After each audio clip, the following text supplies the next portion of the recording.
আসসালামু আলাইকুম রহমতুল্লাহি ওয়া বারাকাতুহু।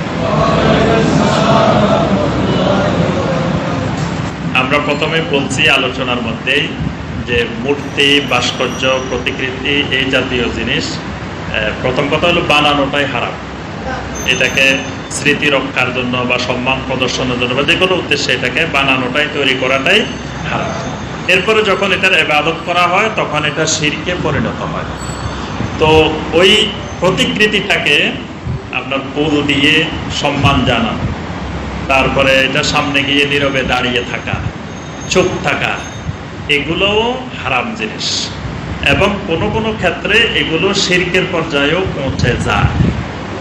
মানে প্রথমে এটা নর্মালি হারাম, কবিরা গুনাহ, কিন্তু ক্ষেত্র বিশেষে এটা শিরকের পর্যায়েও পৌঁছে যায়।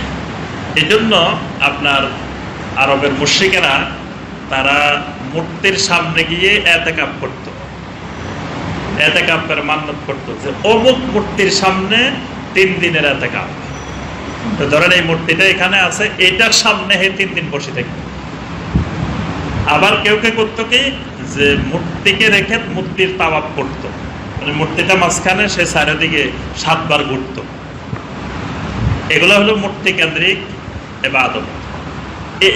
এরকম মানে ফুল দেওয়া বা এই জাতীয় কিছু করা, এগুলো কিন্তু প্রকারান্তরে ওই জিনিসটাকে সম্মান জানানো। তো এগুলো ইসলামের দৃষ্টিতে বৈধ নয়, এগুলো ইসলামে হারাম। তো ভাই পরবর্তীতে যেটা বলছেন আরেকটা বিষয়, যে সেটা হলো কেউ যদি বাধ্য হয়ে পড়তে হয় সেই ক্ষেত্রে কি করবে, সেটা হলো এই ব্যাপারে অসংখ্য হাদিস আছে। আম্মার ইবনে ইয়াসার রাদিয়াল্লাহু তাআলা তাকে কাফেররা ধরে নিয়ে গেছে, ধরে নিয়ে গিয়ে এমন জুলুম নির্যাতন করেছে, শেষ পর্যন্ত বলছে তুমি মুহাম্মদ সাল্লাল্লাহু আলাইহি ওয়াসাল্লামকে গালি দিলে তোমাকে ছেড়ে দেওয়া হবে।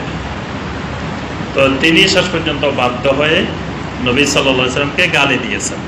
নবী সাল্লাল্লাহু আলাইহি ওয়াসাল্লামকে গালি দেওয়াটা কি কুফরি, ইমান ভেঙে যাবে সাথে সাথে। তো তিনি গালি দিয়েছেন। গালি দেওয়ার পরে যখন কাফেররা ছেড়ে দিয়েছে, তখন তিনি কাঁদতে কাঁদতে নবী সাল্লাল্লাহু আলাইহি ওয়াসাল্লামের কাছে আসছেন। এসে বলছেন, ইয়া রাসূলুল্লাহ সাল্লাল্লাহু আলাইহি ওয়াসাল্লাম, আমি তো বিরাট অন্যায় করে ফেলেছি, অপরাধ করে ফেলেছি। কি অপরাধ? যে আমাকে যখন এরকম নির্যাতন করছে আমি সহ্য করতে পারি নাই, আপনাকে গালি দিচ্ছি। তখন নবী সাল্লাল্লাহু আলাইহি ওয়াসাল্লাম বলছেন, তখন তোমার অন্তরের অবস্থাটা কি ছিল? তিনি বলছেন, আমার অন্তরে আপনার প্রতি পরিপূর্ণ ভালোবাসা, মহব্বত শতভাগ বিদ্যমান ছিল, এই ক্ষেত্রে কোনো কমতি ছিল না, কিন্তু আমি অত্যাচার সহ্য করতে পারি না, নির্যাতন সহ্য করতে না পেরে মুখ দিয়ে এই কুফরি কথাগুলো উচ্চারণ করেছে। তো নবী সাল্লাল্লাহু আলাইহি ওয়াসাল্লাম বলছেন যে তোমাকে যদি আবারও কাফেররা এরকম ধরে নিয়ে যায়, তবে এরকম গালি দিও, এতে তোমার কোনো ঈমানের কোনো ক্ষতি হবে না। তো এই ওনার এই কথাটাকে সমর্থন করে আল্লাহ পাক কোরআনের আয়াত নাযিল করছে। আল্লাহ সুবহানাহু ওয়া তাআলা বলছেন যে যে ব্যক্তি ঈমান আনার পরে কুফরি করে, ইল্লা মান উকরিহা, তবে ওই ব্যক্তিরা ছাড়া যাদেরকে বাধ্য করা হয়, ওয়া কালবুহু মুতমাইন্নুম বিল ঈমান, কিন্তু তাদের অন্তরটা ঈমানে পরিপূর্ণ থাকে, কিন্তু তাদেরকে বাধ্য করা হচ্ছে, বাধ্য করার কারণে তারা কুফরি করছে, এদেরকে আল্লাহ রাব্বুল আলামিন ক্ষমা করে দিবেন। এই জন্য যদি কেউ বাধ্য হয় যে করার জন্য এটা, তাহলে এটা তো অন্তরের অবস্থার উপরে নির্ভর করবে।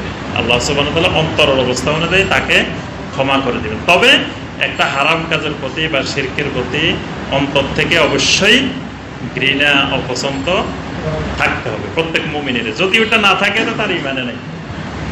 সর্বশেষ ঈমানের পরিমাপ হলো কি, যে ফাইলাম ইয়াস্তাতে পাবে কালবি, অন্তর দ্বারা অপছন্দ করা, ঘৃণা করা, এটাও যদি না থাকে তো তার ঈমানে নেই। এটা তো অবশ্যই থাকবে।